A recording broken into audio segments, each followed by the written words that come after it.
Bueno, muy buenos días a todas y todos. Recibo un cordial saludo del doctor César Luis Correa Zúñiga, director general del Centro de Estudios en Justicia y Derechos Humanos, quien expresa su reconocimiento y agradecimiento por la participación activa en este espacio de formación. El día de hoy, jueves 16 de abril, en el marco del ciclo de conferencias virtuales Jueves de Integridad Pública, es especialmente grato contar con la participación de servidoras y servidores públicos profesionales, ciudadanos y estudiantes que nos acompañan desde las diversas regiones de nuestro país, reafirmando así un compromiso colectivo con el fortalecimiento de la integridad pública y la mejora continua del Estado. Sean ustedes bienvenidos a esta jornada académica titulada La corrupción como problema público, concepto, tipos y formas de manifestación, espacio que tiene como objetivo el de fortalecer la comprensión del enfoque de corrupción como problema público, analizando sus conceptos, tipos y formas de manifestación con el fin de promover una acción preventiva en la gestión pública. Mi nombre es Doménico Gamboa y tengo el honor de acompañarlos como moderador en esta importante sesión que busca no solo transmitir conocimientos, sino también generar reflexión crítica sobre nuestro rol como agentes de cambio dentro del Estado. En cuanto a la dinámica de la sesión, nuestra expositora invitada contará con 70 minutos para el desarrollo de su ponencia. Posteriormente abriremos un espacio para las preguntas, las cuales podrán formularse a través de la ventana de preguntas y respuestas de nuestra plataforma. Respecto a la certificación, se informa que esta será otorgada a quienes permanezcan conectados al menos el 90% del tiempo total de la actividad y hayan ingresado con el correo electrónico registrado en la inscripción. La emisión del certificado está sujeta a la verificación del tiempo de permanencia, la correspondiente aprobación administrativa y la generación formal de la resolución directoral, proceso que tiene un plazo aproximado de 20 días. Sin más preámbulos, es un honor presentar a quienes nos acompañará en esta sesión, a la doctora Ruth León Rosas, quien es abogada por la Universidad Andina del Cusco, magíster en Derecho Penal y Procesal Penal y egresada del doctorado en Derecho Penal por la Universidad Nacional de San Antonio Abad del Cusco. Cuenta con una sólida formación académica complementada con estudios de especialización en Derecho Penal en Argentina, Colombia y Chile, lo que le otorga una visión integral y comparada en materia penal y lucha contra la corrupción. Posee más de 19 años de experiencia en el ejercicio profesional, destacando como abogada litigante especializada en delitos de corrupción de funcionarios, ámbito clave para el fortalecimiento de la integridad pública y la correcta administración de justicia. Actualmente se desempeña como gerente general del corporativo jurídico León y Chale Asociados y es vicedecana del Ilustre Colegio de Abogados de Cusco, donde contribuye al desarrollo institucional y ético del ejercicio de la abogacía. Es un honor para nosotros, doctora Ruth, tenerla en este espacio de los jueves de integridad pública. Agradecemos de antemano ya su disposición y disponibilidad por poder brindarnos su presencia en este espacio. Que sea bienvenida y la dejamos en el uso de la palabra. Muchísimas gracias, Domenico. Previamente, quiero agradecer, antes de iniciar mi exposición, al Centro de Estudio del Ministerio de Justicia de Derechos Humanos, al doctor Luis Correa, a la doctora Lorenza Beatriz Sarria García, quienes me han hecho llegar esta invitación. Y bueno, quiero compartir pues un poquito de mi experiencia profesional, ¿no? Y agradecer también a cada uno de ustedes que están conectados y espero alcanzar pues una significativa aportación sobre la corrupción como un problema público en nuestro país desde mi perspectiva de abogada litigante y también docente universitaria, ¿no? Específicamente, desde qué de vista nosotros como abogados litigantes podemos ver la corrupción. Lo que tenemos que aclarar es pues, de que no por ser abogados litigantes, es que nosotros tenemos que ser cómplices de los actos de corrupción, porque la corrupción no solamente afecta a un grupo social, afecta a todo el país. A manera de introducción, respecto al tema en general sobre la corrupción como un problema público, pienso que cada uno de ustedes que se encuentra en esta plataforma, de alguna forma tiene un grado de incertidumbre por lo que venimos viviendo día a día. Se ha generado la delincuencia, las organizaciones criminales, la falta de políticas criminales, no frena justamente este malestar social. Y si nosotros vemos las políticas públicas, ayudan pues a un desarrollo de paz social. ¿Por qué? Porque estamos plagados de corrupción en todos los niveles. Es cierto, desde las promesas de los candidatos presidenciales, tenemos pues Y prácticamente en todos los candidatos presidenciales escuchamos lo mismo, la erradicación de la corrupción.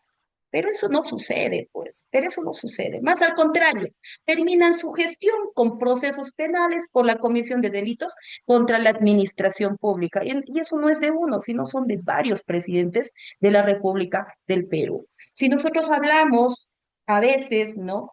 Tenemos un concepto a nivel de Sudamérica, tenemos un concepto negativo del Perú. Nos consideran, aparte de Venezuela, un país que es bastante corrupto y es justamente por eso está viviendo como está viviendo. El Perú también no está atrás de convertirse en una segunda Venezuela. Y es por ello que nosotros tenemos que aportar para ver cómo combatimos estos actos de corrupción. Por otro lado, a la, a la fecha, la Oficina de las Naciones Unidas contra la Droga contra la droga, ha venido justamente gestionando la Convención de las Naciones Unidas contra la Corrupción. Es el único justamente instrumento jurídico a nivel mundial, ¿no? Pero nosotros nos preguntamos, ¿eso ha frenado la corrupción en el Perú? No, pues no ha frenado, no ha frenado. Necesitamos un mayor estudio de la corrupción. ¿Por qué? Porque justamente es un fenómeno complejo y difícil de identificar. Prácticamente son actos ocultos. Se encubre bajo la clandestinidad. Inclusive se muestra a la población solo con cortinas de provisión, lo que hace difícil pues su identificación. Por eso es que en los delitos de corrupción es difícil condenar a un funcionario con una prueba directa y muchas veces las defensas técnicas que planteamos en la posición de defensa técnica en contra de la acusación de la Fiscalía que nos presenten hechos concretos con prueba directa. Y eso jamás va a ocurrir. En los delitos de corrupción de funcionarios usualmente se aplican la prueba indiciaria. El juez debe construir una condena justamente bajo los indicios actuados en juicio oral, los mismos que tienen que ser pues concatenados, vinculantes y aquellos que demuestren la responsabilidad del autor del delito cometido dentro de la corrupción de funcionarios. En el Perú, como idiosincrasia, vemos como algo común los actos de corrupción. Es más, estamos aprendiendo a vivir con este fenómeno. Las autoridades observan en las calles la compraventa de CDs y los libros piratas. Nosotros también. Y justamente somos nosotros quienes consumimos esos bienes. También vamos a ver la venta de autopartes o celulares, estos celulares robados, sustraídos. Muchos de estos provienen de asaltos, pero como es más barato, lo adquirimos. La entrega de coimas a la policía, así como la comercialización de ropa, carteras, relojes de todo tipo de marca y hasta medicinas falsificadas o de contrabando. Pero lo consumimos y estamos justamente normalizando este tipo de hechos. Y venimos conviviendo porque estos hechos provocan justamente los actos de corrupción, pero venimos conviviendo con la corrupción y el delito día a día. Ya no nos importa. Y respecto a los políticos, por la coyuntura que venimos viviendo, un claro ejemplo, pues, que seguramente el próximo presidente que ingrese u otros funcionarios que también exista la modificación de funcionarios, cambios por el tema también de confianza y todo lo demás, nos van a decir, ya no importa, nosotros estamos dentro de este concepto.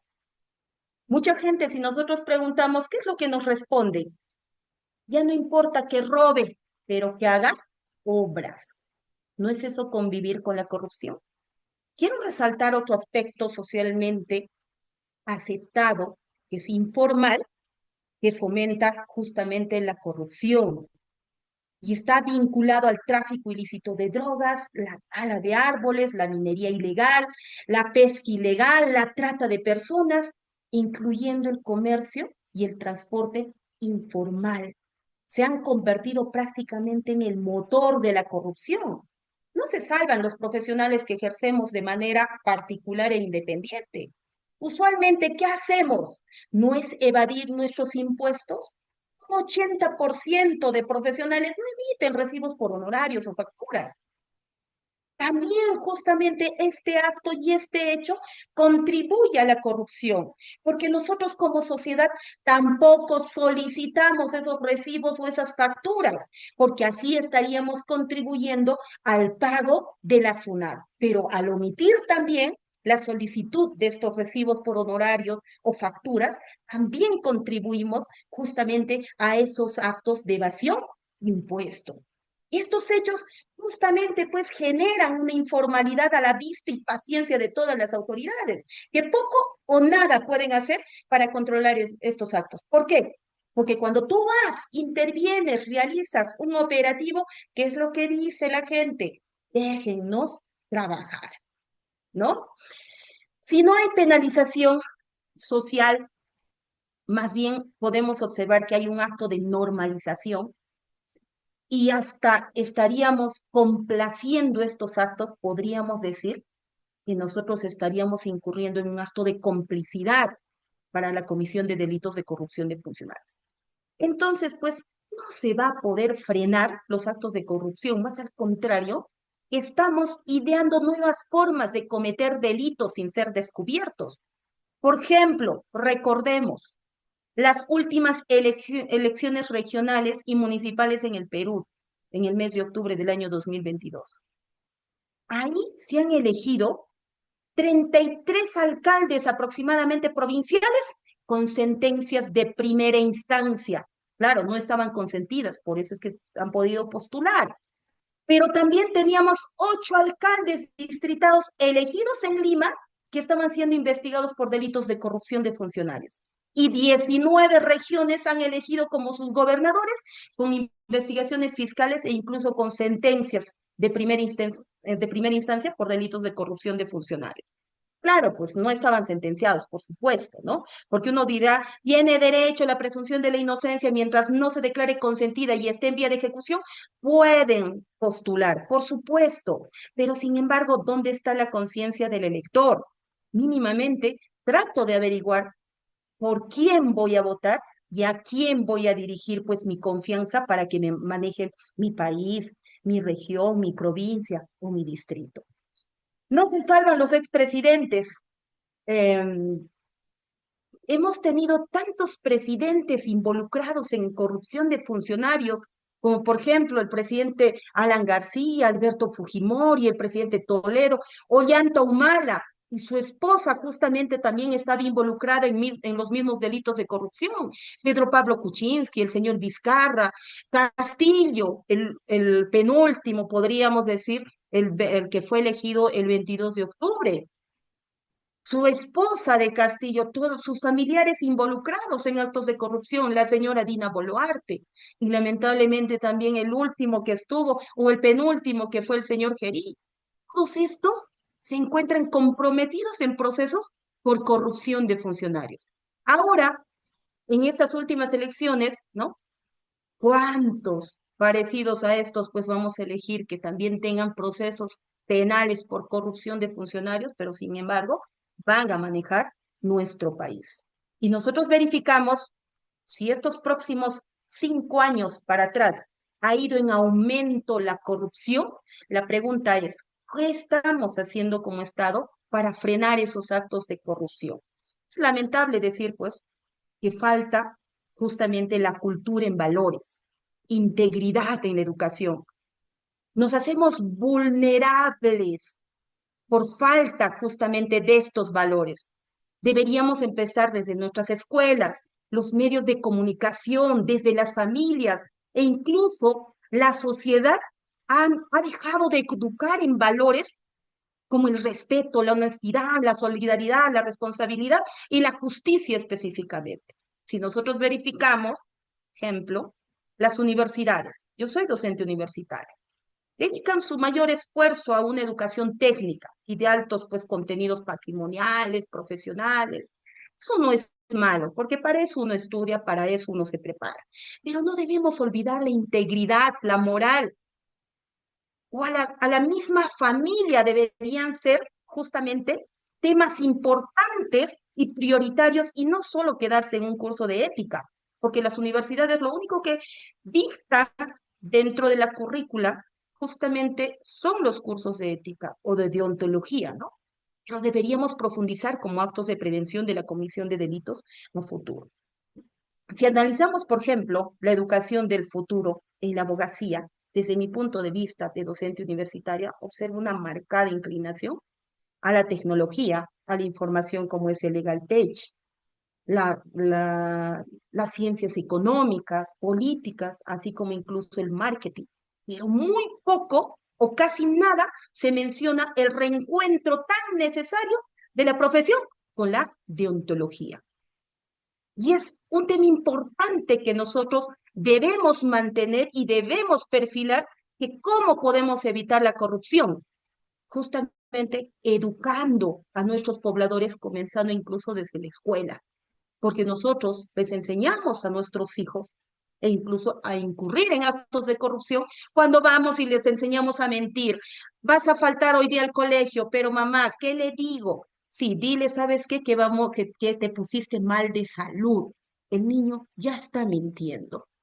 Entonces, esta conducta viene incluso desde nuestras familias y donde nosotros, ¿no? Donde nosotros como sociedad, como Estado, deberíamos incidir para poder prevenir estos actos de corrupción desde la formación educativa de nuestras semillas que vendrían a ser nuestros niños.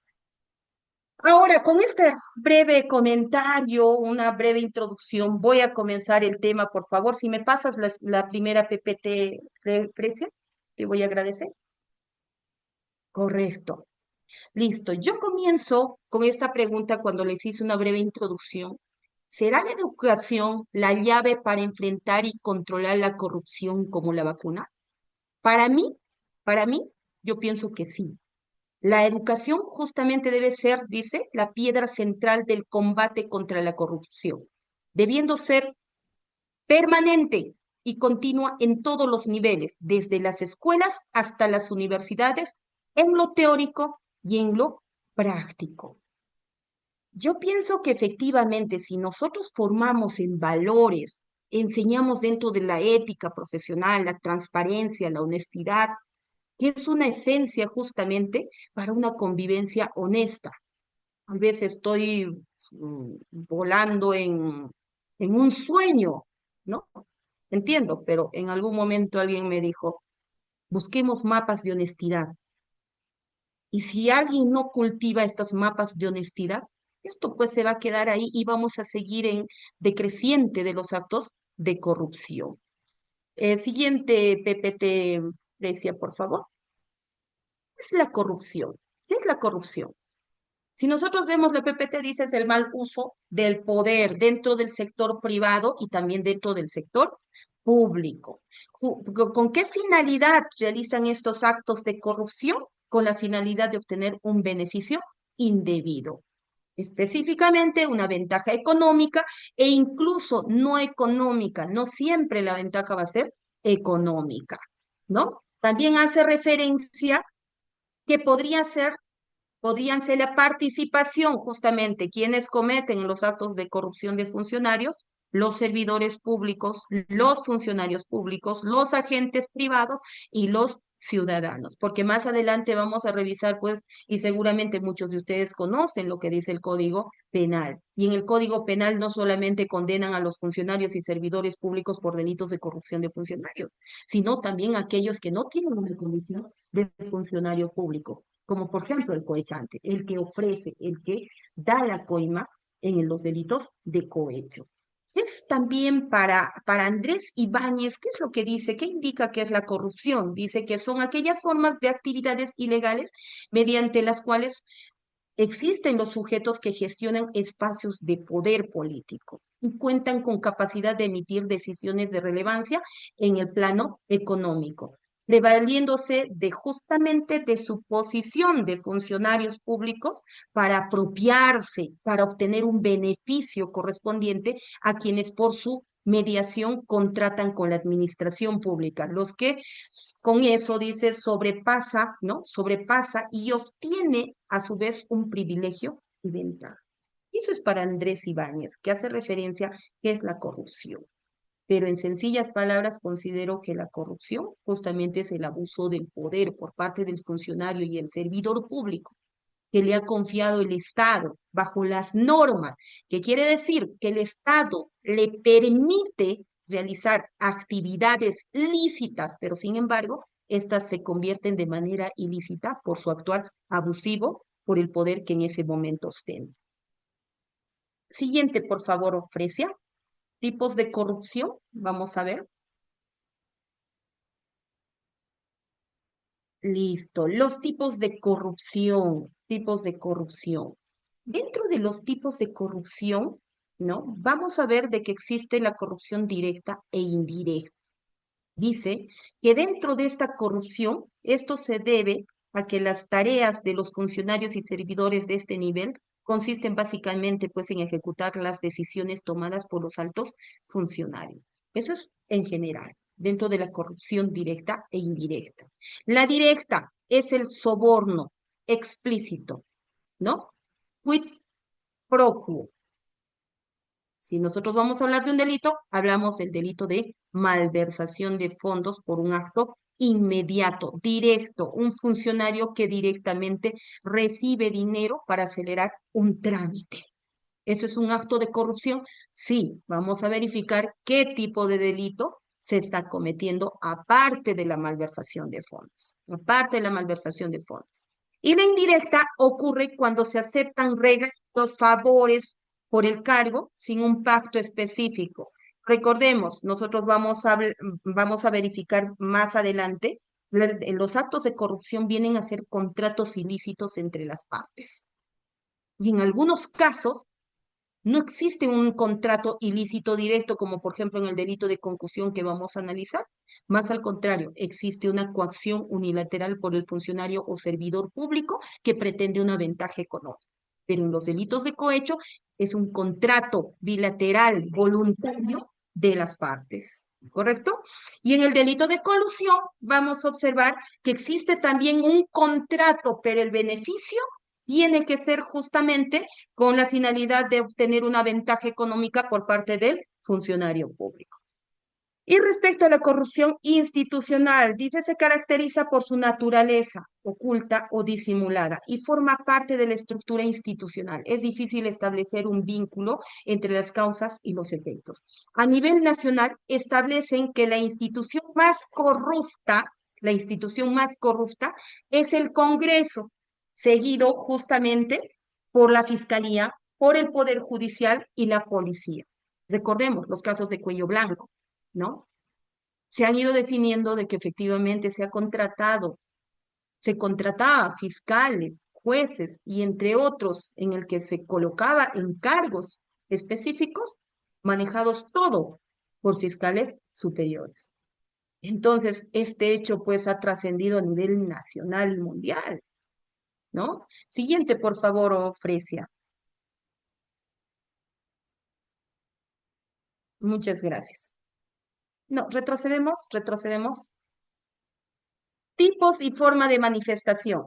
Nosotros vamos a verificar, hay dos secciones. La sección 2 que hace referencia a la concusión, y estos están integrados por los delitos de concusión, cobro indebido, más conocido como exacción ilegal, la colusión simple y agravada, el peculado, doloso, culposo, el delito, recuerden, también el delito de peculado se divide en la utilización y en el uso del bien. También tenemos el artículo 389, el delito de malversación de fondos. Dentro de ello, en la sección cuarta, tenemos los delitos de corrupción de funcionarios. Ahí vienen los delitos de cohecho pasivo propio, cohecho pasivo impropio, cohecho pasivo específico, el cohecho pasivo propio en el ejercicio de la función policial o penitenciaria. En el artículo 395b, que posteriormente ha sido incorporado, que antes todavía no teníamos, aproximadamente desde el año 2014, no teníamos incorporado el artículo 395-A. y tampoco el artículo 395b. Y los efectivos policiales que recibían coima, pues eran sentenciados o investigados con los delitos generales, como que vendría a ser el cohecho pasivo propio o impropio. Ahora tenemos el artículo 396, corrupción pasiva de auxiliares jurisdiccionales, el cohecho activo genérico, este artículo 397, vamos a ver que puede cometer cualquier persona, no requiere una calidad de funcionario público. Así también tenemos el artículo 398, el cohecho activo específico, ¿no? El artículo 398, cohecho activo en el ámbito de la función policial. Siguiente, Precia, por favor. Vamos a empezar con el primer delito, que es la concusión. La concusión está establecido en el artículo 382 del Código Penal. Si nosotros vamos a verificar de manera general, el sujeto activo del delito en este caso hace referencia que tiene que ser el funcionario o servidor público. Y nosotros tenemos que analizar bajo la perspectiva del artículo 425 del Código Penal quiénes se consideran funcionarios públicos. Ojo, dentro de estos funcionarios públicos también están incluidos aquellos que tengan otro tipo de contratación, por ejemplo, la contratación civil, la contratación por extensión, ¿no? O cualquier tipo de modalidad o vínculo directamente con el Estado. Antes no se integraba, por ejemplo, como funcionario servidor público al que emitía RH, recibo por honorarios. ¿Por qué? Porque era asesor externo, contador externo, pero ahora ya no importa la modalidad del contrato, sino simplemente tú tienes que tener un vínculo directamente con el Estado para que seas pasible como sujeto activo del delito y se te considere ya sea de acuerdo a la función como funcionario público o servidor.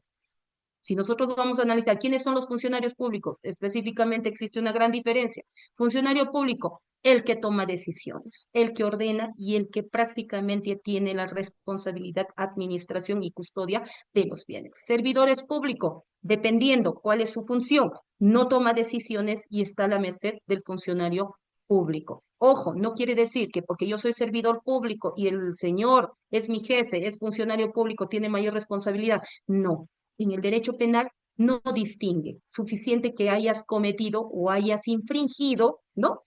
El artículo por el cual te están imputando, que vendría a ser, por ejemplo, el verbo rector. ¿Cuál es el verbo rector en este caso del delito de concusión? Hace referencia abusando del cargo como elemento común. Y el verbo rector, obligar o inducir a dar o prometer objeto material del delito, bien o beneficio patrimonial. La pena que se impone a este delito no menor de 2 ni mayor de 8 años. Si nosotros vamos a ver sus formas típicas de este delito es la inducción o la obligación. La concusión específicamente consiste en un acto de extorsión o un acto de estafa del funcionario público en contra del agraviado. Aquí no hay dos imputados, hay un agraviado que vendría a ser el que ha tomado el servicio, ¿no? El servicio, el poblador, la persona del cual el funcionario público va a realizar un acto de extorsión con la finalidad de que este señor se desprenda de sus bienes patrimoniales y les entregue en beneficio del funcionario o servidor público.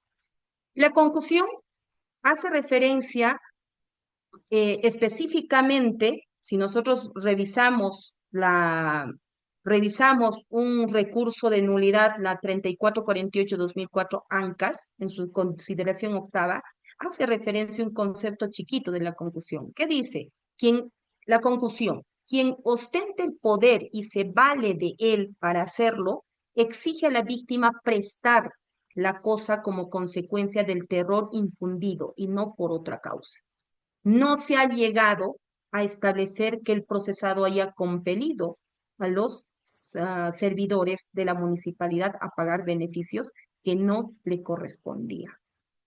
Es el claro típico, es el claro típico de los hechos que ocurren en los hospitales, ¿no? Bueno, personalmente yo he visto varios casos en los cuales se procesa por los delitos de concusión cuando el médico hace referencia y le dice a la víctima que tiene que operarse su familiar, pero para dicha operación el familiar tiene que desprenderse de un monto dinerario y para que éste pueda encontrar pues mayor celeridad en el servicio. La pregunta es, ¿ahí estará exigiendo u obligando a la víctima de desprenderse de su patrimonio solo con la única finalidad de salvar a su familiar? ¿Podríamos comparar que existe un acto de amenaza real? Es por ello que existe una comparación con el delito de extorsión, artículo 200, que hacen referencia a que son hechos parecidos. La diferencia es de que el delito de extorsión la realiza pues cualquier persona, mientras el delito de concusión la realiza un funcionario o servidor público. Entonces, lo que hace el funcionario o servidor público es, abusando de su cargo funcional, induce o exige y obliga justamente a la víctima con la finalidad de que le entregue un beneficio personal. ¿Para qué? Para atender a su familiar. Pero recordemos, es la función del médico atender a la paciente. ¿Por qué? Porque trabaja en un hospital estatal, no es una clínica. Entonces, en ese contexto, el médico sí vendría a cometer el delito de concusión, pero muchas veces la fiscalía tipifica estos hechos por el delito de cohecho. Y cuando nos vamos a un proceso judicial y en pleno juicio, hay un cuestionamiento sobre la tipificación del delito hacia los hechos concretos que está postulando la fiscalía. Y es por ello que muchas veces puede incluso ser absuelto el imputado cuando no determinamos cuál es el tipo penal. ¿Qué es lo que hace la fiscalía? Alternativamente entra como delito principal con el delito de concusión y como delito alternativo entra con el delito de cohecho. Simplemente por evitar una posible absolución a futuro si es que la conducta es atípica. Porque ustedes saben que la conducta, o sea, los hechos deben ser subsumidos en la conducta imputada, las mismas que deben cumplir todos los elementos objetivos y subjetivos del tipo penal. Si no, caso contrario, la defensa técnica de todas maneras va a plantear una tipicidad de los hechos. Y el bien jurídico protegido en el delito de concusión es la correcta y regular administración dentro del funcionamiento de la administración pública, así también como el prestigio, la buena reputación de la administración pública, ¿no? Entonces, si nosotros revisamos la constitución política del Estado, ¿no?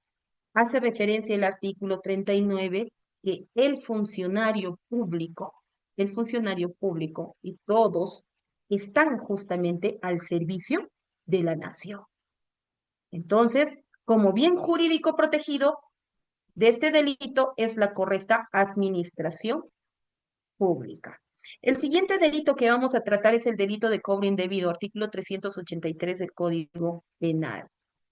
Dentro del sujeto activo, requiere el funcionario o servidor público. Sujeto pasivo siempre va a ser el Estado. Elemento común, abusando del cargo. Y el verbo rector o los verbos rectores hace referencia de la exigencia, hacer pagar o entregar. Objeto material del delito, la contribución, emolumento o tarifas, no menor de 1 ni mayor de 4 años. Este tipo de delitos específicamente son aquellos delitos pues que no están consignados en la base normativa, pero sin embargo se realizan cobros sin que estos estén justificados de manera normativa.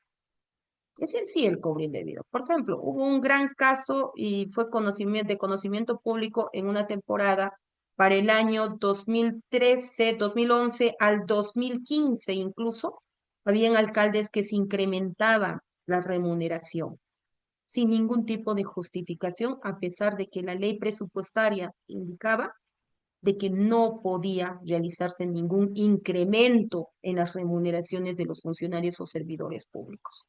Pero sin embargo, los alcaldes se incrementaron, así como los regidores y otros funcionarios públicos se incrementaron la remuneración. Estos fueron procesados y condenados por los delitos de exacción ilegal o cobro indebido, porque estos incrementos no estaban justificados normativamente y no era suficiente pues con algún tipo de resolución de alcaldía, ¿no? O iniciar mediante un proceso administrativo. Definitivamente el proceso administrativo devenía irregular. Por ejemplo, otros casos que son típicos de esta conducta. Aquellos funcionarios o servidores públicos de salud que hacen en postas aledañas o postas en provincias en el que lamentablemente no llega de manera oportuna la ayuda del Estado o el apoyo del Estado, ¿qué es lo que hace el servidor o funcionario público? Empieza a realizar cobros de los mismos usuarios, así sea 20 soles, 10 soles, 5 soles, como en alguna oportunidad realizaban cobros por el lavado incluso de las frazadas que utilizaban, de las colchas que utilizaban, de las sábanas que utilizaban, y estos actos sí eran pues configurados en el delito de cobros indebidos. ¿Por qué? Porque solicitaban, exigían en este caso, exigían realizar el pago por el uso de la frazada para el lavado, tenía que pagar el usuario la suma de 15 soles. Entonces se vino juntando y eso era un ingreso para la posta. Pero resulta pues que la posta estaba realizando un cobro indebido, a pesar de que presentaron el cuaderno de ingresos y luego mostraron y pudieron presentar las boletas en las cuales habrían utilizado el dinero para el lavado de las trazadas, o sea, sí le habían dado esa finalidad, pero aún así el delito se ha consumado. Ahí hay que tener bastante cuidado, porque en muchas de las postas ocurren estas incidencias. Bueno, otra cosa es pues de que no muchos denuncian. ¿Es un tipo de corrupción de funcionarios que hemos aprendido a vivir del día a día? Sí, que si nosotros revisamos y verificamos todas las postas de nuestros distritos y regiones alejadas, lamentablemente vienen padeciendo por falta de presupuesto, pero quienes pagan ahí justamente son los usuarios. Y la pregunta es, ¿el médico, la enfermera, la obstetra sabrá que está cometiendo un delito de cobro indebido, que vendría a ser pues un delito de corrupción de funcionario? Muchas veces no lo sabe. ¿Por qué? Porque no tenemos actos de prevención de este tipo de temas. Y debería darse. Así como se está dictando este curso, debería dictarse, pero también para este tipo de lugares. Porque donde más necesitan es justamente en estos sitios. Siguiente, Fresia, por favor. El delito de colusión simple y agravada.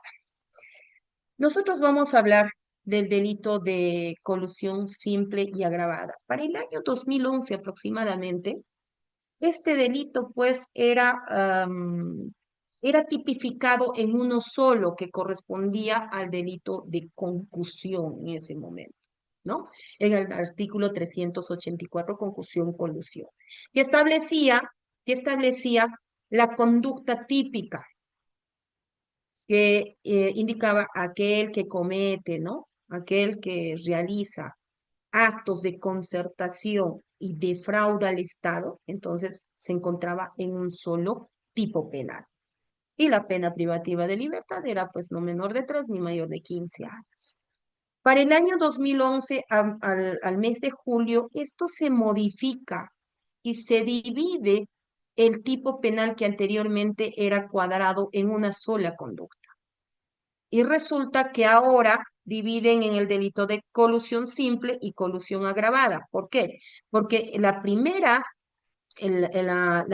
normativa hacía referencia a un grado consumado, pero sin embargo con la modificatoria ya no es un grado consumado, solamente es un grado de tentativa, pero que ahora lo consideran como un delito consumado, que vendría a ser la colusión simple, porque la colusión simple solo va a requerir el acto de concertación, nada más. Concertación. Así no hayas ejecutado el hecho, pero ya te concertaste con el funcionario público con la finalidad a futuro de defraudar, ya se habría cometido el delito de colusión. A diferencia de la colusión agravada. En la colusión agravada lo que te piden es justamente que exista un acto de concertación, pero también debe señalarse o debe probarse que exista de esa concertación, producto de esa concertación, existió un acto de defraudación en agravio del Estado. A ver, ¿qué dice la colusión simple? Sujeto activo del delito, funcionario o servidor público que interviene directa o indirectamente en un contrato u otro parecido. También hace referencia el sujeto pasivo, el Estado, ¿no? Y el verbo rector, concertación defraudatoria, con la finalidad de defraudar. Yo lo considero así, ¿no? Yo lo tomo así. Que es un grado de tentativa que lo han convertido en un delito consumado. ¿Es correcto lo que han hecho? Sí, es correcto lo que han hecho. Es correcto. La división justamente de un artículo que anteriormente necesitaban que exista pues un resultado. Pero en este caso, en el delito de colusión simple, el delito es uno de mera actividad. No requiere el resultado para ser sancionado o procesado.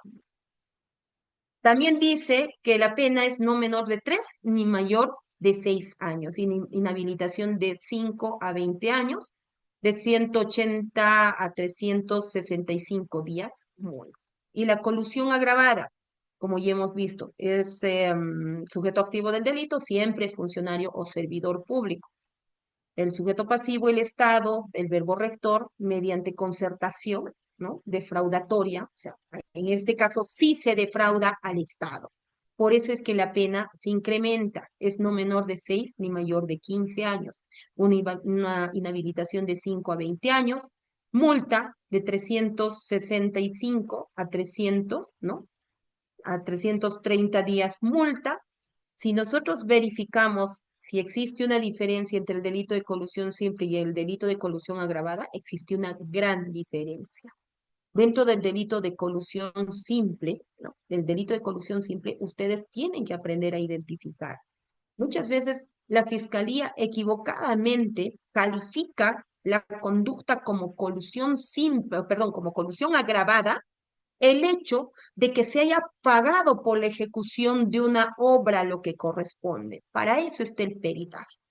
Si el peritaje define que la obra se ha concluido en la fecha establecida y se ha pagado lo que corresponde y de acuerdo a las valorizaciones cuadra en el avance físico y financiero, tú denunciarás pues por un delito de colusión simple y no vas a iniciar por el delito de colusión agravada.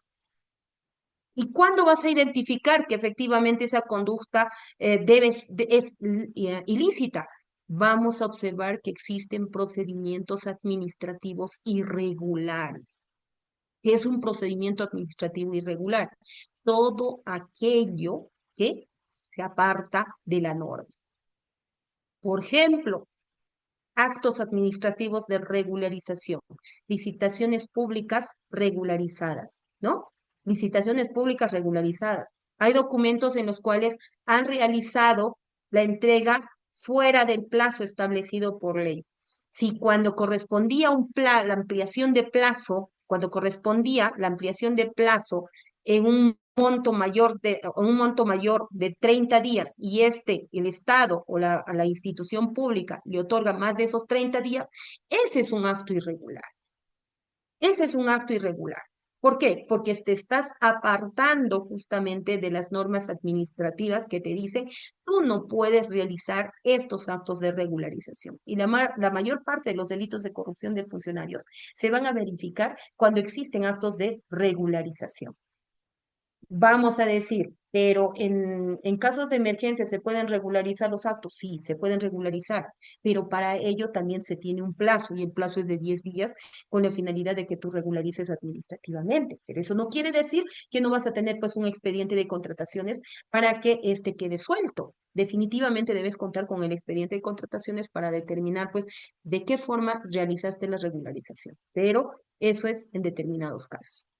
Y así se va a poder observar que efectivamente, si ha habido actos irregulares que han conllevado a la comisión de delito, y especialmente del delito de colusión simple, ¿no? De colusión simple, no te puedes ir con una colusión agravada, porque muchas veces confundimos. La colusión agravada, ¿no? Van a decir, la colusión agravada se ha cometido, ¿por qué? Porque afuera de ejecutar el proyecto se ha pagado en su integridad. El hecho del pago, ¿no? El justiprecio de la ejecución de la obra, eso no le hace agravada la colusión. Si yo observo que los actos fueron irregulares, que efectivamente dentro de los 30 días otorgados por la institución ha ejecutado, ¿no? Ha terminado de ejecutar, en este caso la empresa contratante, la obra o el proyecto, de todas maneras verificarás hasta qué punto le ha causado un perjuicio. ¿Y dónde vas a revisar? Justamente en la licitación. Desde ahí vas a partir. Dentro de las licitaciones públicas verificarás, pues, ¿no? Los TDRs, los términos de referencia, para verificar si efectivamente han sido sobrevalorados o no han sido sobrevalorados. Ahí se va a determinar si hay actos de defraudación. Si no han sido sobrevalorados y la única intención del funcionario y servidor público era dirigir la contratación a una determinada empresa, pero sin ningún tipo de acto de defraudación, por más que se haya pagado y cancelado la ejecución de la obra, el delito se configura dentro de la colusión simple y no de la colusión agravada. Fresia, siguiente, por favor. El delito de peculado.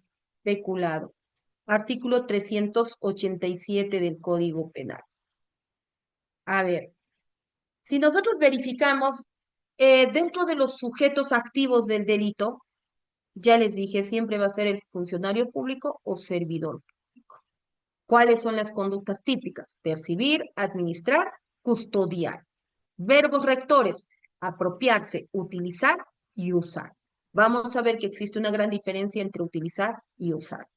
Caudales, ¿qué es lo que vamos a, sobre qué se va a utilizar, se va a apropiar, ¿no? O se va a usar. Caudales o efectos.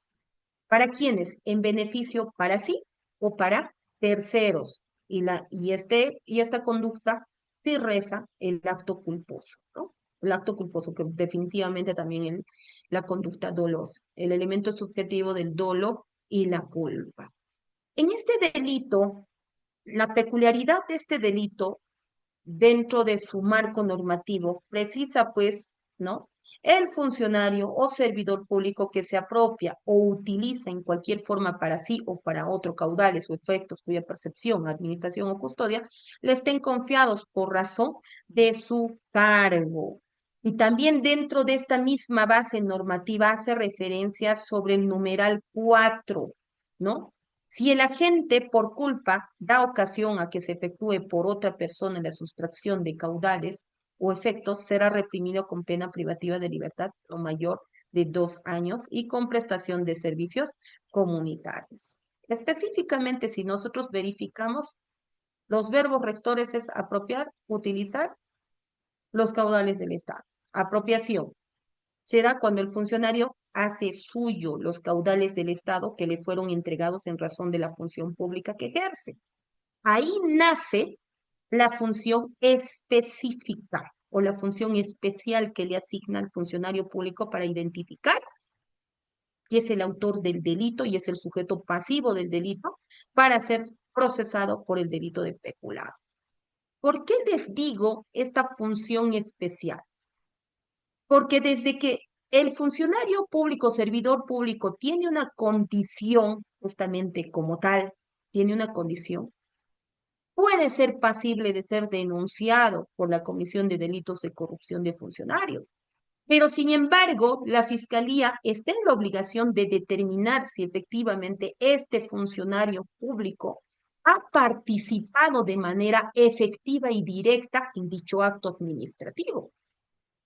¿No? Porque en caso contrario, nuestras cárceles ahorita estarían llenas. ¿Por qué? Porque si nosotros verificamos un procedimiento administrativo, firma desde el titular del pliego, el gerente, ¿no? Los subgerentes, por ahí el área de administración, logística, los cotizadores. En todo caso, tendríamos que procesarlos a todos. Y es por ello que dentro de los delitos de corrupción de funcionarios te exigen esa condición especial que tienes que establecer si cumplía o no. ¿Y dónde vas a establecer esta condición especial? Justamente pues en sus normas administrativas, en el ROF y el MOF. Si dentro de su función estaba custodiar, resguardar, administrar, definitivamente esa persona que tenía dentro de sus funciones dichas características vendría a ser el autor del delito por más que el superior haya firmado. Por eso a la fecha nosotros vamos a revisar de los delitos de corrupción de funcionarios, ¿no? Los delitos de corrupción de funcionarios son iniciados en contra de los, por ejemplo, en caso de obras, del residente, del supervisor, de los asistentes administrativos, y si es que hay logística, en contra de logística, el cotizador, pero casi poco o nada está llegando a los alcaldes. Pero cuando en realidad, ojo, cuando en realidad el delito lo han cometido desde arriba, desde arriba. Y eso lo digo como abogada, ¿no? Hay situaciones en las cuales quien ordena justamente la comisión de estos delitos es desde arriba, desde la cabeza, pero sin embargo, pues no existe firma alguna para vincularlo al delito. Entonces, ¿qué hacemos? Solo por ser titular del pliego, ¿lo procesamos? No, ya no se puede, ya no se puede. Justamente este principio de especialización. El principio de especialización hace referencia que el funcionario público debe tener una condición especial.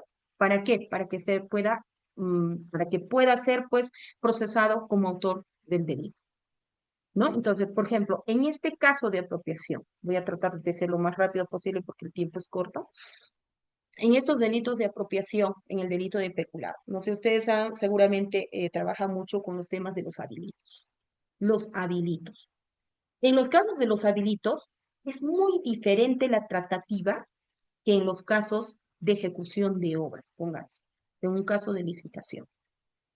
En el caso de los habilitos, cuando una persona recibe un habilito de manera directa, por ejemplo, Ruth León va a recibir un habilito, es mi obligación rendir esos habilitos.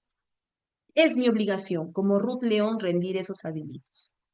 Ojo, la apropiación de los habilitos, si tú no rindes, ya se habría consumado al momento de que pasa a tu percepción, a tu administración, a la custodia de esos habilitos. Y por ahí tú presentas con documentos falsos, ¿no? La rendición de los habilitos y descubren que efectivamente se ha adjuntado documentación falsificada, vas a ser procesado por el delito de peculado por apropiación para sí. Pero en algunos casos, ¿qué han estado haciendo la fiscalía? Y lamentablemente en el transcurso del juicio oral, pues se ha tenido que absolver a otros funcionarios públicos en los cuales solamente por el hecho de haber recepcionado tu habilito, porque tú rendiste cuenta y eres funcionario público, tú eres su jefe inmediato superior y recibiste la rendición de cuentas, pero tú desconocías pues de que estaban integrados por documentos falsos y esos habilitos nunca se habían gastado para ti. Pero sin embargo, ¿qué hace la fiscalía? Incorpora al funcionario público que solamente había recepcionado la rendición de cuentas, indicando, el funcionario público ha cometido el delito de peculado a favor de un tercero. ¿Por qué? Porque ha permitido que el habilitante, ¿no? Del dinero se apropie. Pero bueno, en ese caso tendrías que ser adivina, tendrías que ser pues perito grafotécnico para determinar que efectivamente los documentos son falsos. En ese sentido, nosotros deberíamos hacer algo con la finalidad de controlar, porque eso ocurre a nivel nacional. La rendición de cuentas de habilitos siempre utiliza las mismas facturas, los mismos recibos que le sacan las fotocopias, lo introduce y rinden sus cuentas. O también consiguen facturas falsas, recibos falsos, ¿no? Con los cuales rinden las cuentas.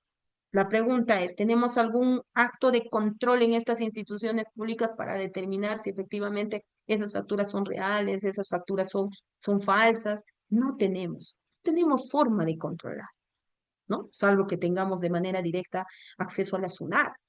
Y eso no va a ocurrir. Eso no va a ocurrir. Y con respecto al delito por apropiación en caso de obras, ahí sí, pues, ¿no? Existe un procedimiento administrativo en el que existe la participación de varias personas en las que tienen que tener un control directo de la ejecución de la obra. Comenzando, pónganse en un gobierno regional, desde el gerente de infraestructura, pero si este gerente de infraestructura da el poder o tiene la facultad, el subgerente de obras, en verificar, revisar, a pesar de que tenga un residente o un supervisor de obras, también el subgerente de obras estaría cometiendo el delito. ¿Por qué? Porque tiene la función específica de dar seguimiento a la ejecución de obras, no solamente de una, sino todas aquellas que se estén tramitando o que se estén ejecutando en la oficina. Ahí sí vendrían a cometer pues el delito. Por extensión, definitivamente serían autores del delito. ¿Por qué? Porque al acto de omisión, recordemos que este es un delito de omisión por comisión, omite para cometer el delito. Y muchos funcionarios dicen, bueno, sí, pues está robando, pero, pues, ¿qué me importa? Yo me hago el loco. Y eso ocurre, y eso no debería ocurrir. Eso no debería ser del día a día. No debería ser como una práctica normal. Deberíamos denunciar, deberíamos denunciar. ¿Les parece raro que venga esto de una abogada que litiga y ve delitos de corrupción de funcionarios? Pero justamente, pues, hablo como parte de la sociedad, porque en realidad la corrupción está creciendo cada día. Uno analiza y se pregunta, ese edificio de la esquina lo han construido con aproximadamente 5 millones de soles. Y el mismo edificio que está al frente, se ha construido con más de 20 millones. ¿A quién corresponde el edificio del frente? Al Estado. ¿A quién corresponde el edificio del otro lado? A un privado. Entonces la pregunta es obvia, es obvia. ¿Dónde ayuda a que el funcionario y servidor público cometa delitos de corrupción de funcionarios en los procedimientos administrativos, en estos procedimientos burocráticos? Y ahí tenemos que hacer algo. Tenemos que hacer algo. Si simplificamos los procedimientos administrativos, lo que se tiene que hacer es analizar. Se tiene que analizar si estos procedimientos administrativos burocráticos, porque desde el más pequeño hasta el más grande, realizan cobros indebidos, realizan actos de concertación, hasta los cotizadores. Entonces, una situación que se está yendo de control y cada día es peor, cada día es peor. Entonces, si nosotros estamos viendo de los actos de apropiación, estamos hablando de ejecución de obras en los actos de apropiación, el delito de peculado, específicamente en ejecución de obras. ¿Cuántas obras se ejecutan en nuestro país? El delito de utilización, utilización. Este verbo rector específicamente es el abuso del cargo que uno tiene cuando le confían justamente los bienes inmuebles de las oficinas. Y eso también para todos ustedes, ¿no? Todos los que están escuchando el curso. Cuando uno realiza, por ejemplo, la utilización del auditorio o de las oficinas para realizar algún tipo de festejo o reunión privada que sea ajena a la función para la que se había designado ese bien, se está cometiendo el delito de utilización. Se está cometiendo. La pregunta es, señores, ¿quién no ha realizado una reunión por el cumpleaños del compañero tal o del funcionario tal? Se reúnen internamente, pero nadie denuncia, pero lo hemos hecho como el día a día. En ese caso se está cometiendo el delito de utilización, porque el bien, justamente el bien asignado a la institución pública, es para realizar labores internas de la función, no para realizar labores sociales, ¿no? O actividades sociales entre compañeros. Eso también debemos cambiar, debemos cambiar. Yo no sé si es con una acción propia de nosotros mismos y decir, no utilicemos, si queremos reunirnos, reunámonos pues en el restaurante de la esquina, o no sé, o vámonos a comer algo a una cafetería, pero no dentro de la institución. Pero esto ya se ha convertido en algo normal, es algo normal. Pero si habría alguien que denunciara por adentro, ya se habría configurado el delito de peculado por utilización. La pregunta es, ¿quién es el sujeto activo del delito? Es pues el titular del pliego. ¿Por qué? Porque ha permitido que otros utilicen el bien sin ningún tipo de control. Ustedes dirán, ay, en todo caso los que hemos utilizado nos salvamos. Sí, pues, ¿por qué? Porque la función especial, ¿quién la tenía? El titular del pliego. Cuando éste ingresa como titular del pliego, ¿no? De una oficina o como funcionario del más alto cargo, ¿no? Tiene su función especial, que se llama la función de administrar los bienes del Estado que están a su cargo. Y durante esa administración ha permitido que terceros que vendrían a ser los trabajadores han venido utilizando, ya pues automáticamente se va a configurar el tipo penal de peculado por utilización al haber permitido que terceros utilicen el bien. Y el delito de peculado de uso será igual. No es igual, muchas veces nos confundimos, ¿no? el uso, ya no hablamos de bienes inmuebles, ahora hablamos de bienes muebles, hasta de una hoja. Yo he tenido casos en la misma fiscalía, en el mismo poder judicial. A veces utilizamos las hojas para imprimir nuestros, no sé, nuestros documentos personales, nuestro CV, nuestros trabajos de la maestría. La utilización de hojas está prohibido. La utilización de la máquina, de la computadora e incluso de la impresora está prohibido para temas personales. Tú no puedes utilizar ningún bien mueble que esté asignado a la institución como si fuera tu bien propio. Por ejemplo, las computadoras, ¿no? O las motocicletas, los vehículos, no se puede utilizar como si fueran suyos. Caso contrario, este tipo penal también pues está penando como corresponde, ¿no? Como corresponde. Siguiente, por favor, Fresia. Ahí vamos a ver las penas, justamente ahí tenemos las penas. Si vamos a verificar dentro del delito doloso, ¿no? Es no menor de 8 ni mayor de 15 años. La pena del delito culposo. Ojo, y del delito de peculado culposo debe existir pues una acción demasiado evidente en que el autor del delito no haya provocado el resultado. Porque si no, ya no se va a convertir en culpa, sino se va a convertir en un delito doloso. Por ejemplo, sustrajeron la máquina de la oficina. ¿Podría ser un delito de peculado o culposo? Sí, porque no resguardaste bien la oficina o tal vez permitiste o diste la llave a una persona que no correspondía, pero diferente es de que te sustraigan, ojo, que te sustraigan la computadora, cuando tú te estés llevando esa computadora que pertenece al Estado a tu domicilio y te sustraen en el camino. Entonces, esos pequeños hechos van a cortar o van a delimitar en qué conducta se te va a procesar. Porque en algún momento puedes decir, no, pero en el caso similar, cuando le han robado la computadora ha sido peculado culposo y no peculado doloso. No, no es así. Entonces tenemos que ver cada caso tiene sus características especiales para determinar en qué conducta te van a adecuar el tipo penal. Entonces, dentro del delito de peculado culposo, tiene una pena no mayor de 2 años. En el peculado de uso, no menor de 2 ni mayor de 4 años. Por más leve que sean, pues, estas penas, bueno, lamentablemente, pues, te van a inhabilitar, te van a inhabilitar, ya sea como funcionario o servidor público. Porque puedes decir, bueno, la pena es menor, pero sin embargo me puedo someter a una conclusión anticipada. Sí, sí, lo puedes hacer para recibir pues una pena suspendida y que definitivamente lo vas a lograr. Pero sin embargo, lo que va a proceder es con la inhabilitación en el que te pueden despedir. Y si eres contratado, ¿no? Si eres contratado, bueno, puedes buscar otro trabajo, pero por el tiempo de la inhabilitación tú no puedes trabajar con el Estado. Pero si eres nombrado, perdiste el nombramiento. Igual te van a inhabilitar y ya perdiste el vínculo laboral con el Estado. Por ahí hay que tener mucho cuidado. Siguiente, por favor, Fresia. Malversación de fondos. A ver, el delito de malversación de fondos, ¿no? En otros países, este delito de malversación de fondos es más conocido como un delito de peculado. Pero en nuestro país nosotros lo hemos catalogado, o bueno, yo lo catalogo así, ¿no? Yo lo catalogo que es un delito administrativo.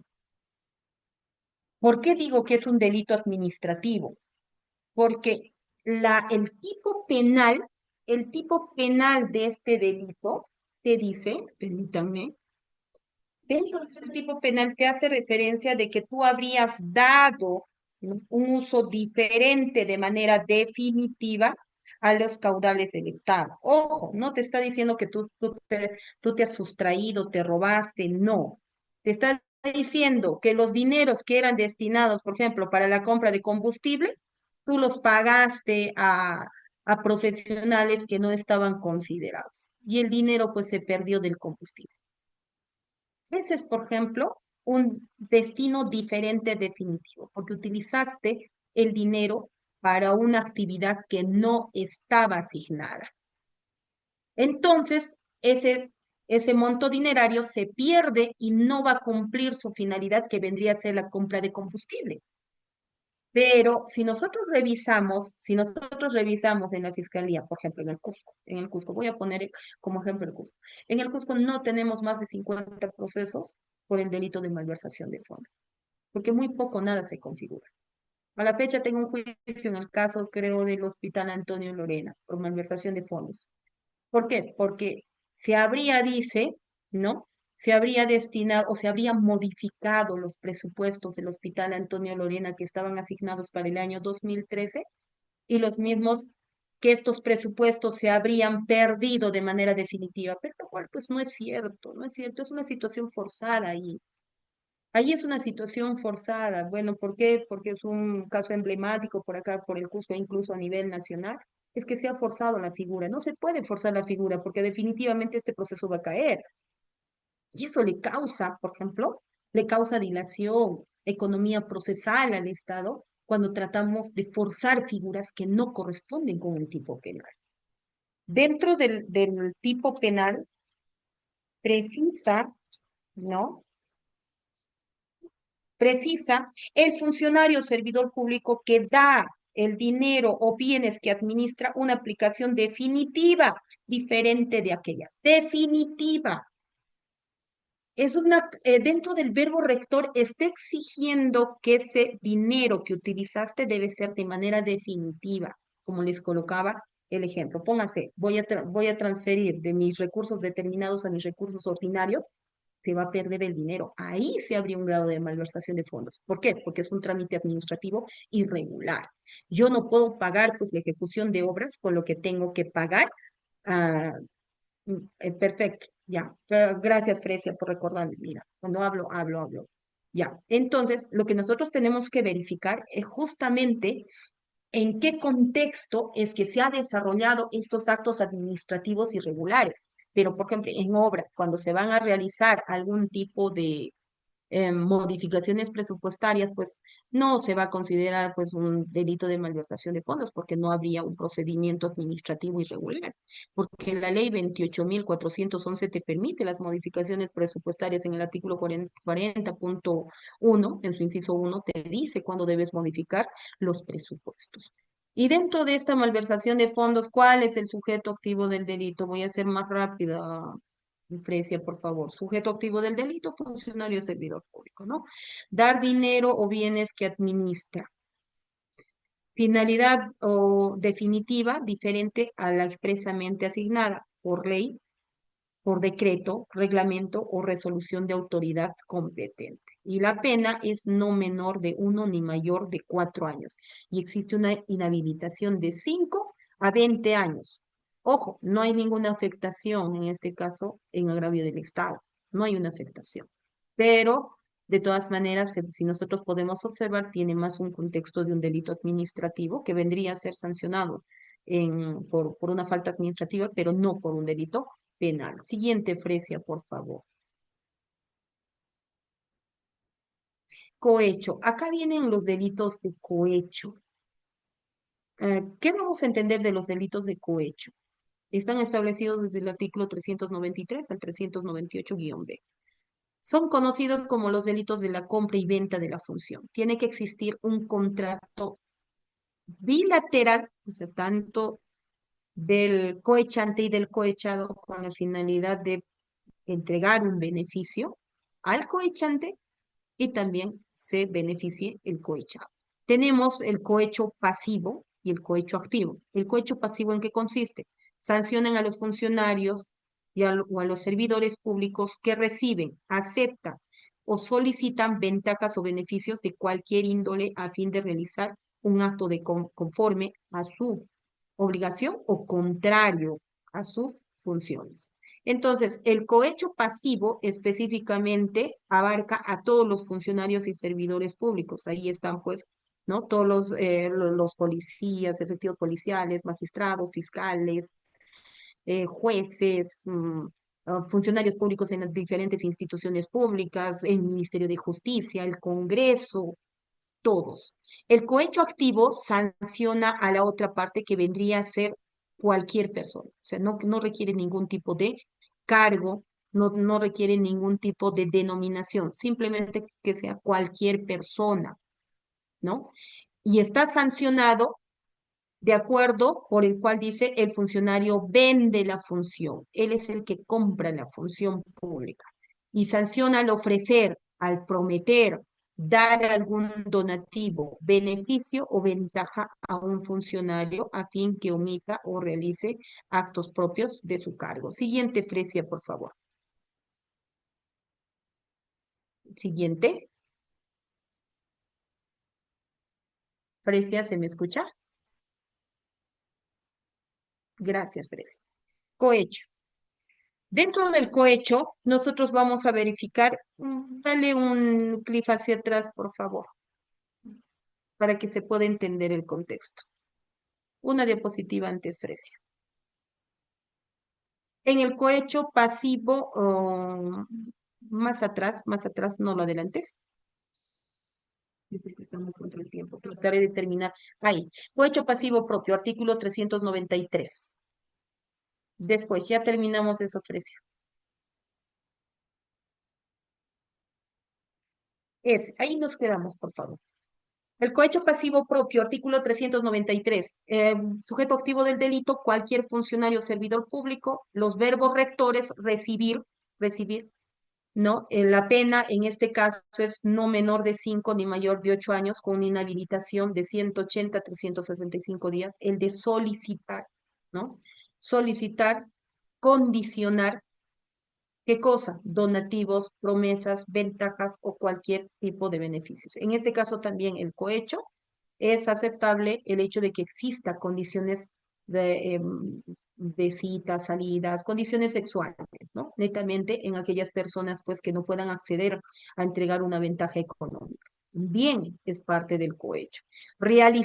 Tenía que realizar un acto, tenía que realizar un acto que está dentro de sus funciones, pero simplemente no los realiza, ¿no? Omite los actos propios de su función, ¿no? Entonces, también tenemos el cohecho pasivo impropio, artículo 394, el funcionario servidor público acepta, recibe, la pena es no menor de 4 ni mayor de 6 años. Dentro de los verbos rectores está también solicitar, ¿no? Tiene las mismas penas. En este caso, incrementa la pena. Estamos viendo, no menor de 5 años y no mayor de 8 años, que es lo que van a recibir donativos, promesas, ventajas o beneficios. Ese es en el cohecho pasivo propio. ¿Cuál es la diferencia entre el impropio y el propio?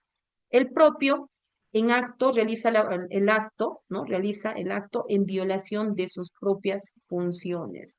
En cambio, en el cohecho pasivo impropio realiza el acto dentro de sus propias funciones o a cargo, de acuerdo al empleo que viene desarrollando. Ahí tenemos el cohecho activo genérico. Cualquier persona, aquella persona que ofrece, dar o prometer donativos, ventajas, promesas o beneficios. Funcionarios que realizan, dice, actos de violación de sus obligaciones, específicamente a los que realizan el cohecho pasivo propio. Existe, en este caso, el sujeto activo del delito no necesita pues ser funcionario público. Cualquier persona pueden procesárseles o como parte de los delitos de corrupción de funcionarios, pero proveniente de una persona que no considera o no tiene la capacidad de ser funcionario público. Correcto. Siguiente, Fresia, por favor. Ya estoy terminando. Siguiente. Listo. El cohecho pasivo específico. Artículo 395 del Código Penal. Dentro de este delito del cohecho, la anterior, Fresia, por favor. El artículo 95 del Código Procesal Penal hace referencia a la conducta típica por parte cometido por los magistrados, los árbitros, los fiscales, los peritos, miembros del Tribunal Administrativo y cualquier otra persona que tiene un cargo análogo. Los verbos rectores son los mismos. Si ustedes verifican, todos los cohechos tienen los mismos verbos rectores: aceptar, recibir. ¿Qué cosa? Donativos, promesas o ventajas o beneficios. ¿Cuál es la finalidad? En este caso, la diferencia de los otros cohechos es la finalidad es influir o decidir asuntos sometidos a su conocimiento o competencia. Y dentro del verbo rector, solicitar es directo o indirectamente de parte del funcionario público. Ese es el cohecho pasivo específico y este cohecho está vinculado con el cohecho activo específico en el artículo 398 del Código Penal. ¿Quién es el sujeto del delito? Cualquier persona. Es justamente el comprador de las funciones. El magistrado o el árbitro, el perito, es el vendedor de las funciones y el cohechante activo específico es el que compra las funciones. Ambos sacan sus ventajas, sí, a diferencia del delito de concusión. En el delito de concusión no existe un beneficiario de manera directa, como vendría a ser la víctima. En este caso, sí habría una víctima, ¿no? No habría un beneficiario. La diferencia también existe que en la concusión te obligan prácticamente a desprenderte de tu patrimonio, pero en el caso del delito de cohecho no te obligan. El desprendimiento del patrimonio debe ser de manera voluntaria. Siguiente, Fresia, por favor. Siguiente. Con lo último concluyo, Fresia. El cohecho pasivo propio en el ejercicio de la función policial. Este artículo fue incorporado, la 395-A. Antes no teníamos establecido este tipo penal, justamente dirigido a los efectivos policiales de la, ¿no? de la PNP. Como verbo rector, acepta o recibe, son los mismos verbos rectores que se van a realizar, pero con la única diferencia de que el sujeto activo del delito es un miembro de la Policía Nacional del Perú. Y dentro de ello, este está vinculado con el cohecho activo en el ámbito de la función policial, conforme al artículo 398-A. Este es el comprador, pues, de las funciones. El vendedor, el cohechante que vendría a ser el efectivo policial y el que compra las funciones del efectivo policial. También es sancionado, también es sancionado. Los verbos rectores, ofrecer, dar o prometer a un miembro de la Policía Nacional del Perú. No existe, si nosotros verificamos el cohecho específico, precisa justamente, es un tipo especial dirigido solo a magistrados, árbitros, peritos y fiscales. En este caso, en este artículo, solo está dirigido a efectivos policiales, pero en el delito de cohecho pasivo propio e impropio es de manera general, está dirigido a cualquier funcionario público, sin ningún tipo de especificación. Y el cohecho pasivo impropio en el ejercicio de la función policial, cohecho pasivo impropio, sin faltar sus obligaciones, sin faltar, simplemente deja de cobrar la multa que se le iba a colocar por haber infringido un reglamento de tránsito. Omite, simplemente se hace de la vista, de la vista gorda, como nosotros criollamente le decimos. La inhabilitación en este tipo de delitos, una vez que es sancionado, el efectivo policial de todas maneras va a ser inhabilitado y va a ser excluido de la Policía Nacional. Creo que he terminado, Fresia. He tratado de hacerlo lo más rápido posible. Perdón si me he excedido del tiempo. Correcto, doctora. Muchísimas gracias por la excelente ponencia. No se preocupe por el tiempo, aún nos quedan unos cuantos minutos que vamos a intentar aprovechar para leer algunas consultas que tienen los participantes. Desde ya agradecerle la disposición y por supuesto agradecer también a las más de 1.200 personas conectadas hasta este momento de la tarde. Para aprovechar el tiempo, la primera consulta que nos hace un participante, y me parece que se queda con el inicio un poco de la exposición, consulta el participante, la solución del problema público es la educación y esa solución es a mediano o a largo plazo. Pero a corto plazo, ¿cuáles son las soluciones que usted considera pertinentes? Perfecto. Bueno, lamentablemente sí, pues la solución, si nosotros hablamos para evitar la corrupción es a largo plazo, pero lo tenemos que iniciar, lo tenemos que iniciar. A corto plazo, los actos de prevención, capacitaciones. Yo les pregunto, ¿qué institución capacita a sus propios funcionarios públicos de manera interna? Yo entiendo y felicito este tipo de capacitaciones que ustedes estén desarrollando, pero de manera general. Pero yo no he visto una capacitación dentro de las instituciones públicas, por ejemplo, en las que más se ven los delitos de corrupción de funcionarios son en distritos alejados, distritos pequeños, provincias pequeñas en las cuales el Estado no invierte en capacitación de sus propios funcionarios públicos. Muchos de ellos incluso no tienen ni siquiera conocimiento de que vienen cometiendo el delito, pero ya lo cometieron. Entonces yo propondría que que se haga actos de prevención y eso no se está desarrollando. Los actos de prevención solamente llegan a nivel nacional para todo aquel que pueda tener, por ejemplo, acceso a un MIT, aquel que pueda tener acceso a las redes sociales, etcétera. Pero para aquellos que no, entonces yo pienso que deberíamos iniciar con actos de prevención y es de manera urgente. Pero tampoco no debemos perder de vista la educación. Por ejemplo, si nosotros hablamos de las aulas universitarias, ahora a los estudiantes ya no se les puede decir nada, ya no se les puede decir nada. Para eso estamos los docentes. La autonomía de la docencia, por ejemplo, debe educar en responsabilidad, puntualidad, ¿no? Y respeto frente a sus maestros, pero no ocurre eso. Muchas veces las universidades lo único que nos dedicamos es pues a formar abogados, formar ingenieros, pero sin un toque de deontología o ética profesional que debería ser la base de la construcción de una profesión. Gracias, Domenico. Excelente, excelente la respuesta, doctora, y muchas gracias por la aclaración.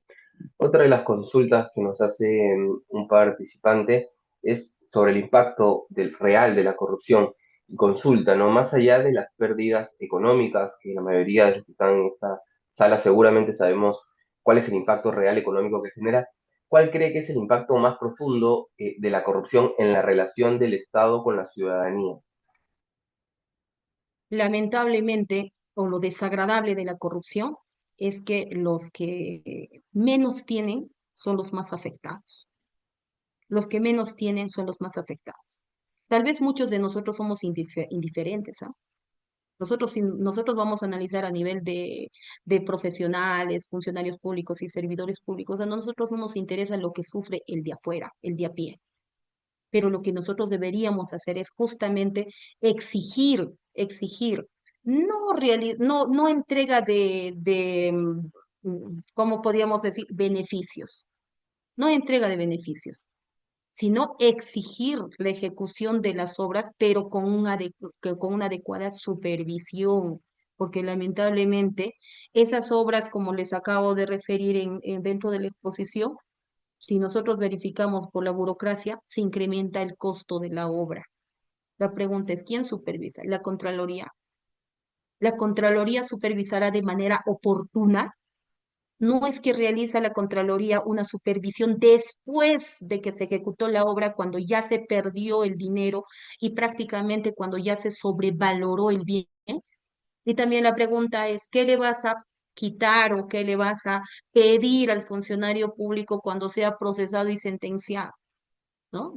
Entonces, en el incremento, por ejemplo, ¿cuál podría ser una solución en los actos de prevención? Siempre he hablado de actos de prevención de estos delitos de corrupción de funcionarios para que se evite también la comisión de este tipo de delitos. Es de que inmediatamente, la Procuraduría Anticorrupción actúe y proceda con medidas cautelares embargando los bienes de los funcionarios o servidores públicos de aquellos que están siendo procesados, pero desde etapa preliminar. Y así vamos a garantizar, pues, de que así sea un bien que lo haya obtenido de manera lícita o ilícita, se vea afectado.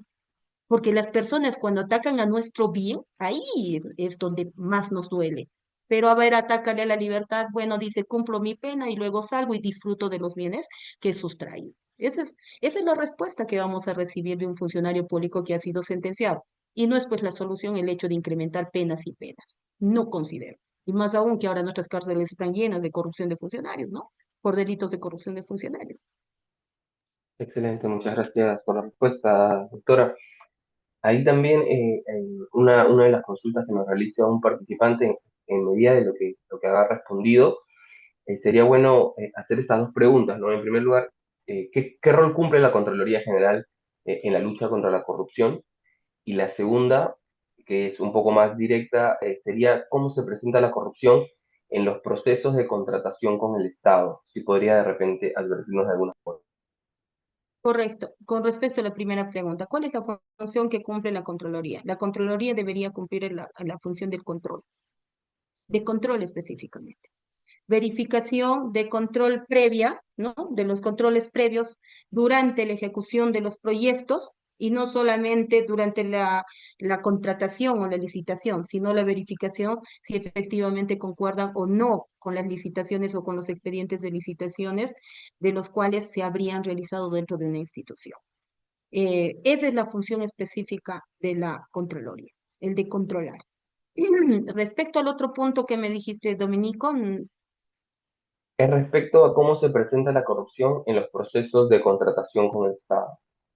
bueno, ¿qué es lo que pasa? A ver, bueno, y se los digo desde mi experiencia de abogada litigante. ¿Qué es lo que nosotros observamos? Personalmente yo observo que dentro de los procedimientos administrativos, cuando existen actos de corrupción, vamos a verificar desde los términos de referencia.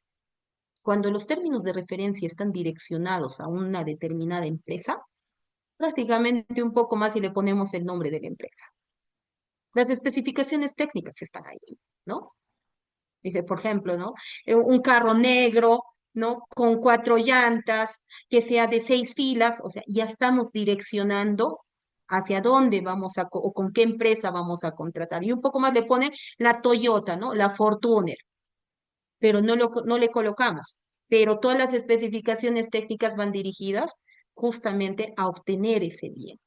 Ahí, por ejemplo, existe una evidente, ¿no? Una evidente acción de un acto administrativo irregular.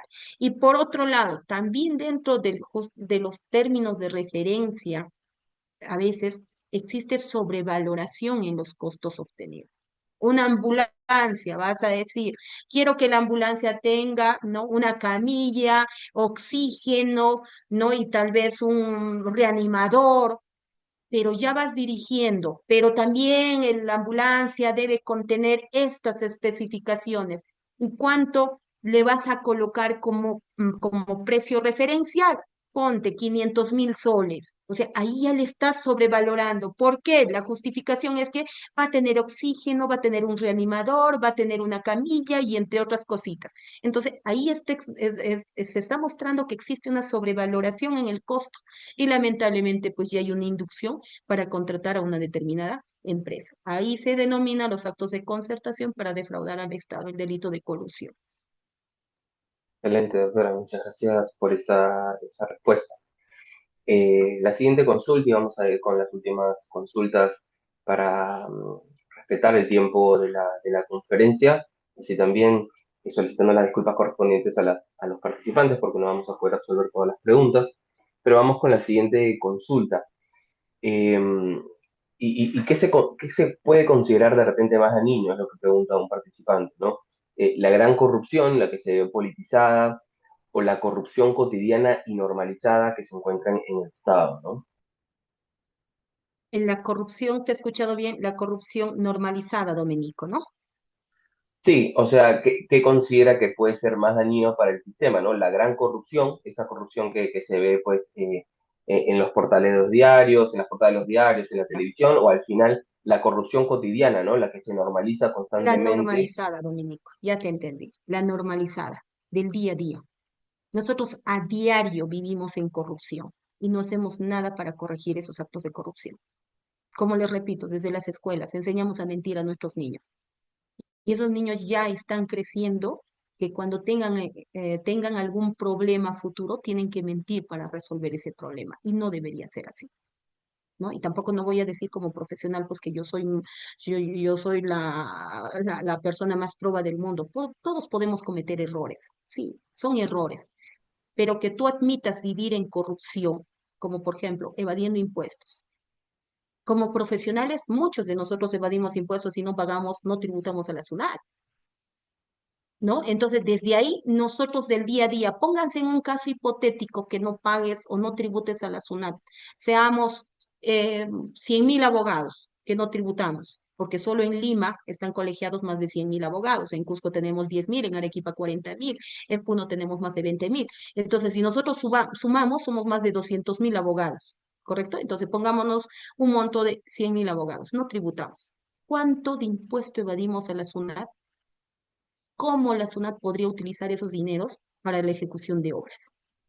pero lo cierto es que muchos de nosotros, muchos de los profesionales que decimos, pero si pago mi dinero a la SUNAT pues sí, efectivamente va a recaudar, pero ¿para quién? Para los políticos grandes de arriba para que se los robe. Ese es el problema, ¿no? Pero yo considero que el flagelo más doloroso que nosotros vivimos, la corrupción, es del día a día. Contrabando, medicamentos adulterados, hasta los tragos, vamos a hablar, los whiskies, o sea, todo lo adultera y nosotros somos consumidores de esos actos ilícitos y por tanto contribuimos a la corrupción. Excelente, doctora Ruth. Para finalizar la conferencia del día de hoy, tenemos la pregunta de cierre, la cual sería si es viable aspirar a un cambio generacional sin una transformación previa o al menos simultánea de las instituciones públicas frente a la lucha contra la corrupción. Por supuesto que sí, por supuesto que sí. Tenemos muchas aspiraciones. Creo que cada uno de ustedes se siente negligente, se siente, no negligente, me corrijo, se siente impotente de ver tanta corrupción y tantas publicaciones de actos de corrupción por los altos funcionarios. Pero ¿qué es lo que pasa? Nosotros somos indiferentes a esos hechos. Somos indiferentes y cada quien vive su mundo, cada quien vive su vida, cuando no sabe que esos actos nos afectan a todos y no solamente a nosotros, sino a nuestros hijos y los hijos de nuestros hijos y tras generación y generaciones vamos viviendo lo mismo. Lo que yo recomendaría, sí, es que ya pues todos deberíamos unirnos, especialmente a los profesionales, aquellos que podemos aportar algo, ¿no? Ante la sociedad y tratar de educar, persuadir a los que podamos. ¿Para qué? Para que estos actos no se continúen, ¿no? Eso sería la mejor forma en que cada uno empiece a aportar su granito de arena para evitar los actos de corrupción. Y comencemos pues desde nosotros. Muchas veces es difícil, pero comencemos desde nosotros. Excelente, doctora Ruth. Con esa pregunta hemos llegado al final de la conferencia del día de hoy, agradeciendo en primer lugar a nuestra ponente por la disposición y disponibilidad que ha tenido para aceptar y estar presente y brindar excelente exposición, así también como resolver algunas de las consultas que tenían cada uno de los participantes, por supuesto a las más de 1.100 personas conectadas hasta estos momentos de la tarde. En el chat también hemos compartido algunos comunicados como la encuesta de satisfacción con la finalidad de recibir su retroalimentación correspondiente, así también algunas otras difusiones de actividades. Agradeciendo nuevamente la presencia de todos. Nos vemos el próximo jueves, esperando que haya sido de su agrado. Y con estas últimas palabras cerramos la conferencia del día de hoy. Muchas gracias a todos y a usted, por supuesto, doctora. Muchísimas gracias, Dominico, por la invitación y a Fresia también. Y la verdad que los felicito, ¿no? Que realicen este tipo de exposiciones, ponencias y que no solamente sea dirigido a los trabajadores de la función pública, sino al público en general. Esto es importante para que ellos sepan también cuáles son las acciones en las que pueden incurrir y se pueden caracterizar o catalogar o tipificar como delitos. Muchísimas gracias a cada uno de ustedes por escuchar. Excelente, muchas gracias. Hasta la próxima oportunidad.